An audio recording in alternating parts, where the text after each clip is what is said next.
இன்னைக்கு ஹாஸ்பிட்டல் போனோம்ல, சுத்தி இருந்த கடையை பாத்தியா? ஹாஸ்பிட்டல சுத்தி என்னடி கடை இருக்க போகுது? மெடிக்கல் ஷாப் இருந்துச்சா?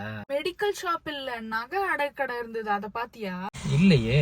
ஏன் இப்ப அதுக்கு என்ன? பாரு, இப்ப ஹாஸ்பிட்டல் எக்ஸ்பென்ஸ் எல்லாம் எவ்வளவு ஹையா இருக்குன்னு. மக்கள் வந்து நகை அடமானம் வச்சு வைத்தியம் பாக்குற அளவுக்கு ஆயிடுச்சு. ஓ, அதுல அப்படி ஒன்று இருக்குல்ல. ஆனா அவங்களுக்கு ஒரு பிசினஸ் ஆப்பர்ச்சுனிட்டி இல்ல அதுல. கரெக்ட் தான். ஆனா வந்து எல்லாரும் பண்ற தப்ப நம்மளும் பண்ணக்கூடாது. நாளைக்கு ஏதாவது ஒரு எமர்ஜென்சி ட்ரீட்மெண்ட்னு வரும்போது நம்மளும் வந்து நகையை விற்கிறதா, இடத்த விற்கிறதா, வீட்டை விற்கிறதான்னு யோசிக்கிற நிலைமை வரக்கூடாது. ஆனா கடவுள்கிட்ட வேண்ட தவிர்த்து நம்ம கையில இங்க எதுவுமே இல்ல.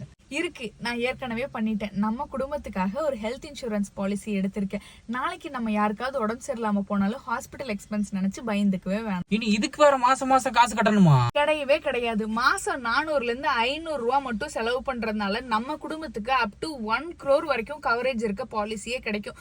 கொஞ்சம் காசு செலவு பண்றதுனால பெட்டரான ஃபீச்சர்ஸ் இருக்க பாலிசியே நம்மளால எடுத்துக்க முடியும். இவ்ளோ அஃபோர்டபுளா?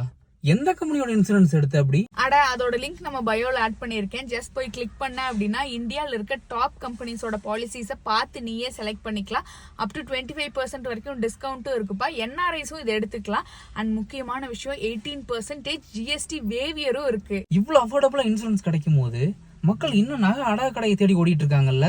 ஆமாண்டா, இது நிறைய பேருக்கு தெரியவே தெரியாது. ஏன், உனக்கே நான் எக்ஸ்பிளைன் பண்ணதுக்கு அப்புறம் தானே தெரியும். லிங்க் பயோல இருக்கு, கண்டிப்பா செக் பண்ணி பாருங்க. அண்ட் உங்க ஃப்ரெண்ட்ஸ் அண்ட் ஃபேமிலிக்கும் இந்த வீடியோ ஃபார்வர்ட் பண்ணுங்க.